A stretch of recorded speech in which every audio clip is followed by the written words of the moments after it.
चलिए सबसे पहले आप पहला सवाल लिखिएगा। 90 ग्राम जल में, क्वेश्चन है, चलिए न्यूमेरिकल करते हैं। पहला क्वेश्चन क्या है, 90 ग्राम जल में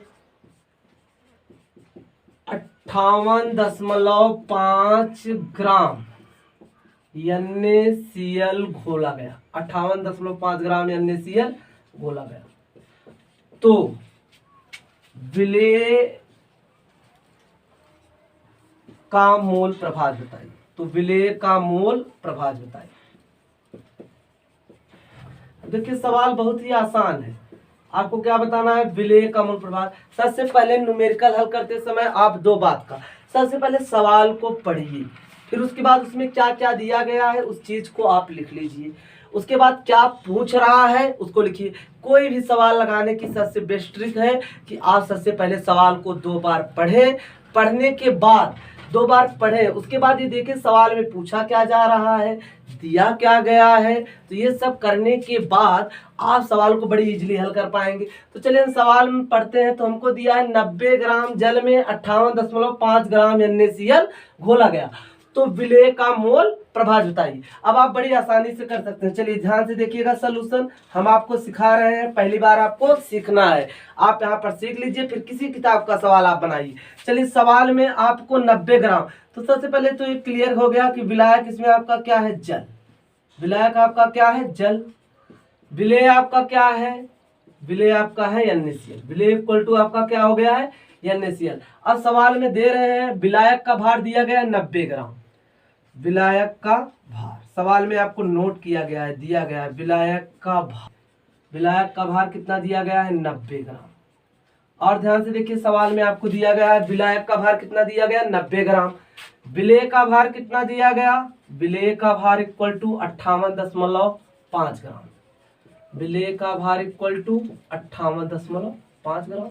तो हम क्या करने वाले हैं, सबसे पहले हमको विलेय का मोल प्रभाज पूछा है, तो विलेय का मोल प्रभाज का फार्मूला आप पढ़ ही चुके हैं। हमको किसकी आवश्यकता पड़ेगी, मोल की। किसकी आवश्यकता पड़ेगी, मोल की। तो हम एक काम करते हैं, विलायक का मोल निकाल लेते हैं। विलायक का मोल आप लोग निकाल लेंगे कि नहीं। मोल बराबर अभी पढ़ा है भार बटे अणुभार। विलायक का मोल तो क्या हो जाएगा, भार ग्राम में, भार किस में होना चाहिए, ग्राम में, बटे अणुभार, बटे अणुभार। आप लोग जरा ध्यान दीजिए, विलायक का भार कितना है, 90। विलायक का भार कितना दिया गया है, 90। अणुभार कितना है, 18। जिसको ना आता हो ध्यान से देख लीजिएगा।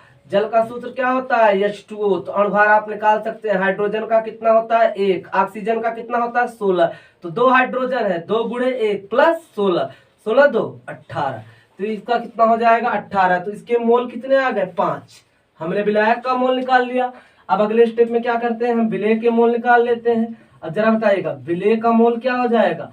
सवाल में आपको विलेय का भार दिया गया है कितना है, 58.5। अब आगे बताइएगा NaCl का अणुभार आप कैलकुलेट कर लेंगे कि नहीं, जरा ध्यान से बताइएगा। सोडियम का अणुभार कितना होता है, 23। क्लोरीन का अणुभार कितना होता है, 35.5। इसको आप कैलकुलेट करिए, टोटल कितना आ जाएगा, 58.5। तो विलेय के मोल कितने हो जाएंगे, 58.5। यहाँ पर आपका अणुभार भी दिया गया है। तो विलेय का मोल कैलकुलेट करने के बाद कितना आ गया आपका, 1 मोल। कितना आ गया, 1 मोल। तो विलेय का मोल 1 आ गया, विलायक का मोल। अब सवाल में आपसे पूछा क्या जा रहा है, जरा ध्यान दीजिए। सवाल में हमने आज से विलेय का मोल प्रभाज, हम आज से XA जानना चाहते हैं। तो X से बराबर आप पढ़ चुके हैं, Na बटे Na प्लस NB। तो जरा बताइए Na आपका कितना है, विलेय का मोल कितना है, 1 बटे विलेय का मोल 1 प्लस विलायक का मोल कितना है, 5। टोटल कितना हो जाएगा, 1 बटे 6। तो देखिए बड़ी आसानी से हमने कैलकुलेट कर लिया। कितना आया, विलेय का मोल प्रभाज 1 बटे 6। यहाँ तक किसी कोई दिक्कत, चलिए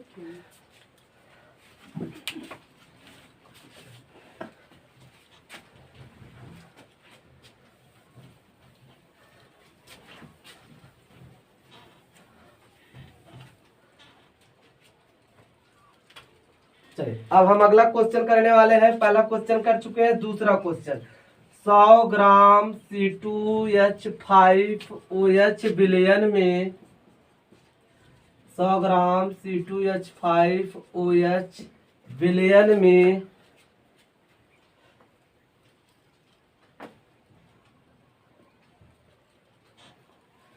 100 ग्राम C2H5OH विलयन में 54 ग्राम जल उपस्थित है।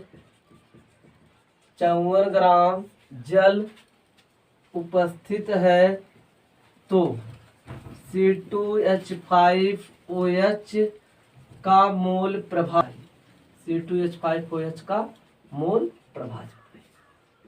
अब देखिए सवाल और भी आसान है, लेकिन अब इसमें आपका एक दो चीजों को सबसे पहले ध्यान में रखना है। सबसे पहले हमने आपको क्या पढ़ाया, 100 ग्राम C2H5OH विलयन में, तो इससे एक बात तो क्लियर हो गई कि आपका विलय क्या है, C2H5OH। हमने आपको जो बताया था, बहुत अच्छा सवाल है, आप लोग ध्यान में देखिएगा। विलय आपका क्या हो गया, C2H5OH, क्या हो जाएगा, C2H5OH। हमने आपको ये लिखाया था ना स्टार पॉइंट में, आप ध्यान से देखिए यहाँ पर क्या लिखा गया है, C2H5OH विलयन। तो C2H5OH विलयन से हमारे समझ में क्या आ गया, विलय आपका क्या है, C2H5OH। अब उसने सवाल में कह रखा है 54 ग्राम जल उपस्थित है तो C2H5OH का मोल प्रभाव। चलिए सवाल में विलायक आपका क्या है, जल। विलायक आपका क्या है, विलायक आपका है जल, H2। लेकिन एक बात ध्यान में दीजिए, आपको उसने विलय का भार नहीं दिया है, सवाल में उसने विलयन का भार दिया है और विलायक का, तो हम विलय का भार बड़ी आसानी से कैलकुलेट कर लेंगे। चलिए सबसे पहले हम क्या जानते हैं, विलयन आपका किससे मिलकर बना होता है, विलयन आपका दो चीजों से मिलकर बना होता है। विलयन आपका क्या होता है, विलय प्लस विलायक, विलय प्लस विलायक। तो सवाल में उसने आपको क्या किया है, सवाल में उसने आपको विलयन का भार दे रखा है। विलयन आपका कितना दिया गया है, 100 ग्राम विलयन आपको। अब जरा ये बताए विलय का भार, विलय तो हमको काउंट करना है, सवाल में उसने विलय के भार को नहीं दिया है। उसने कहा विलायक कितना है, 54 ग्राम। विलायक आपका कितना उपस्थित है, 54। तो जरा बताए विलय आपका कितना हो जाएगा, विलय आपका विलय इक्वल टू हो जाएगा 100 माइनस 54। पक्षांतर कर लेंगे ना, 100 इधर है, 54 को इस तरफ ले आएंगे, 100 माइनस 54। तो विलय का भार कितना आ गया, 46 ग्राम। अब हमको क्या है, सवाल में C2H5 का मोल प्रभाव चाहिए, तो हम बहुत जान रहे हैं, बड़ी आसानता पड़ेगी। किसका किसका मोल जरूरी होगा, विलय का मोल और विलायक का। तो सबसे पहले हम विलय का मोल कैलकुलेट कर सकते हैं बड़ी आसानी से। विलय का मोल क्या हो जाएगा, विलय का मोल भार बटे अणुभार। सवाल में आप जानते हैं भार बटे अणुभार। तो जरा बताइए भार कितना है आपका, भार है आपका, विलय का भार कितना दिया गया, 46। अब सवाल में उसने क्या बोला है, C2H5OH। तो जरा ध्यान दीजिएगा, C2H5OH, C2H5। अब आप जरा ध्यान दीजिए, कार्बन का भार कितना होता है, 12, 2 गुणे 12 प्लस 5 गुणे 1 प्लस आपका ऑक्सीजन कितना है, 16, हाइड्रोजन आपका कितना होता है, 1। तो आप ध्यान से देख रहे हैं कितना हो जाएगा, 12 दूनी 24, इसका कितना हो जाएगा 5 प्लस 16 प्लस 1, 24 5 29, 29 1 30, 30 16 आपका कितना हो जाएगा, 46। तो विलय का मोल क्या हो जाएगा, भार बटे अणुभार। तो 46 बटे 46। तो यहाँ से आपने C2H5 का मोल कैलकुलेट कर लिया, कितना पा गए, 1 मोल। तो यहाँ पर C2H5OH का मोल कितना है, 1। अब ध्यान दीजिएगा, विलायक आपका, विलायक का मोल भी काउंट करना पड़ेगा। विलायक क्या है आपका, जल। तो ये बताइए विलायक का मोल क्या हो जाएगा, विलायक का मोल इक्वल टू आपका, विलायक का भार कितना है, 54। सवाल में विलायक का भार कितना दिया गया है, 54 ग्राम। अब जानते हैं H2O का भार, कैलकुलेट कर चुके हैं। H2O का भार कितना होता है, 18। इसको आप ध्यान में रखिए। तो 54 बटे 18, 18 त्रिक 54, तो ये आपका कितना हो जाएगा, 3 मोल। तो विलय का मोल कितना आया, 1। विलायक का मोल कितना आया, 3। विलायक का मोल कितना आ गया आपका, 3। अब हमारे पास ये है, हमको कैलकुलेट क्या करना है, C2H5OH का मोल प्रभाव। तो यक्स C2H5OH आप बड़ी आसानी से निकाल सकते हैं, क्या होगा, NC2H5OH। हमने पढ़ा रखा आपको, क्या पूछा है, जिसका मोल प्रभाव पूछा जाए उसके मोल को ऊपर रखिए, नीचे कुल मोल। तो C2H5OH में क्या हो जाएगा, C2H5OH के मोल बटे C2H5OH के मोल प्लस जल के मोल। तो NH2। अब आप दोनों चीज काउंट कर चुके हैं। तो देखिए C2H5OH का मोल कितना दिए, निकाले हैं आप, 1।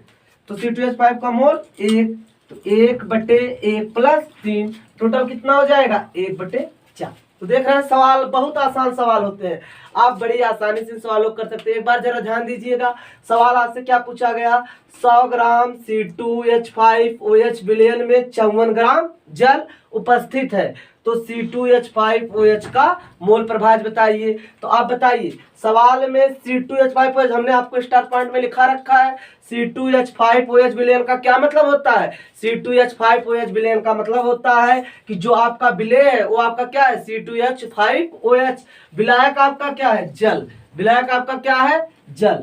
तो विलयन किन किन चीजों से मिलकर बना होता है, विलयन 2 प्रकार के पदार्थों से मिलकर बना होता है, विलेय प्लस विलायक। विलयन किससे मिलकर बना होता है, विलेय प्लस विलायक। अब उसने सवाल में आपको विलेय का भार, उसने सवाल में आपको विलयन का भार दे रखा है कितना 100 ग्राम, और उसने सवाल में आपको विलायक का भार कितना दिया गया है 54 ग्राम। अब आप बड़ी आसानी से क्या कैलकुलेट कर लीजिए कि विलेय का भार कितना होगा, क्योंकि जब आप C2H5OH का मोल प्रभाज निकालेंगे तो आपको उसके मोल की आवश्यकता होगी। अब सवाल में उसने इसका भार गायब कर रखा है, लेकिन आप विलयन पढ़ रहे हैं ना, तो विलयन बराबर विलेय प्लस विलायक। तो विलयन कितना हो जाएगा 100 ग्राम, विलेय प्लस विलायक आपका कितना हो जाएगा 54 ग्राम, तो विलेय बराबर 100 - 54, तो टोटल कितना हो जाएगा 46 ग्राम। अब आप बताइए विलेय का मोल कितना हो जाएगा 46/46। आप C2H5OH का अणुभार बड़े आसानी से कैलकुलेट कर सकते हैं, हमने यहाँ पर लिखा हुआ है, ध्यान दीजिए C2H5OH। आप जानते हैं कार्बन का अणुभार कितना होता है 12, कितने कार्बन है 2, तो 2 × 12 प्लस हाइड्रोजन का अणुभार कितना होता है 1, तो कितना हाइड्रोजन है 5, 5 × 1 प्लस ऑक्सीजन, ऑक्सीजन का अणुभार कितना होता है 16, हाइड्रोजन का अणुभार कितना होता है 1, तो आप कैलकुलेट करके जोड़ेंगे तो टोटल कितना आ जाएगा 46। तो ये बताए विलेय का मोल कितना हो जाएगा 46/46 = 1 मोल, और विलायक का मोल कितना हो जाएगा 54/18। विलायक का भार हमने सवाल में निकाल लिया, कितना आया था सवाल में दिया गया है विलायक का भार 54, तो 54/18, तो विलायक का मोल कितना हो जाएगा 3। अब आज से सवाल में C2H5OH का मोल प्रभाज पूछा गया है, तो बताइएगा C2H5OH का मोल प्रभाज क्या हो जाएगा, C2H5OH का मोल बटे C2H5OH का मोल प्लस जल का मोल। तो C2H5OH का मोल कितना है 1/1 + 3, तो आपका कितना हो जाएगा 1/4। तो यहाँ तक बताइए किसी को कोई दिक्कत है। चलिए अब अगला सवाल करते हैं, ध्यान दीजिएगा, अगला क्वेश्चन लिखिए।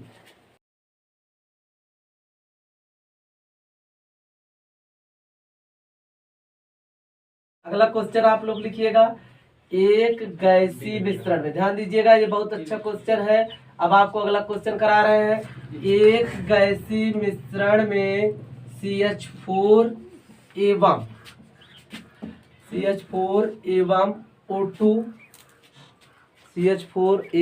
O2 भार अनुपात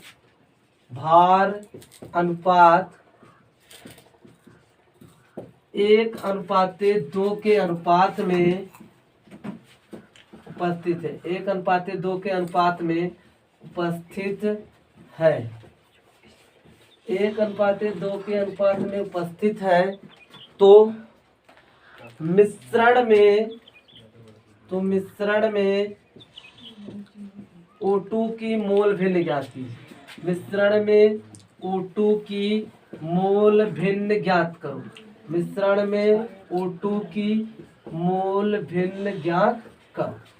चलिए अब आप लोग जरा ध्यान से देखिए क्वेश्चन क्या है, क्वेश्चन बहुत ही आसान है। उसने क्या कहा, एक गैसीय मिश्रण में CH4 एवं O2 भार अनुपात 1:2 के अनुपात में उपस्थित है, तो मिश्रण में O2 की मोल भिन्न निकालनी है। चलिए हम मान लेते हैं, हम क्या करते हैं, सवाल में दे दिया गया है CH4 और O2 का भार अनुपात कितना है 1/2, हम लिख लेते हैं CH4, इस कॉलम में CH4 लिख लीजिए, यहाँ पर O2 लिख लीजिए। भार कितना है, CH4 का अगर भार W होगा तो O2 का भार कितना हो जाएगा 2W, CH4 का भार अगर W तो O2 का 2W।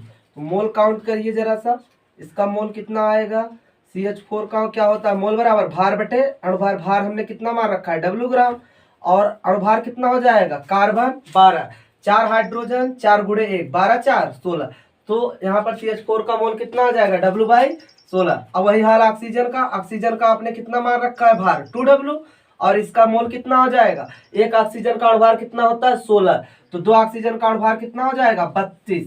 तो 2 1 के 2 16 में 32। तो टोटल आपका इसका भी मोल रेशियो कितना आ गया W/16। अब आपसे सवाल में आपके पास दोनों पदार्थों के मोल आ गए, आपका CH4 का मोल भी पता हो गया और O2 का।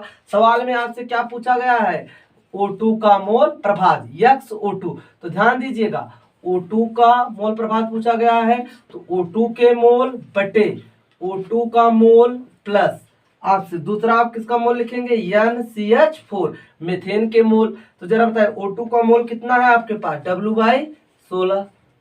दूसरा इसमें भी कितना है W/16 प्लस CH4 का मोल कितना है, CH4 का मोल भी आपका कितना आया हुआ है W/16। तो ध्यान दीजिए कितना हो जाएगा W/16। अब ये हर समान है तो जुड़ जाएगा 2W/16 कितना हो जाएगा 2W/16। अब यहाँ पर कौन चीज ऊपर जाएगी नीचे जाएगी, जिसको कंफ्यूज हो देख ले।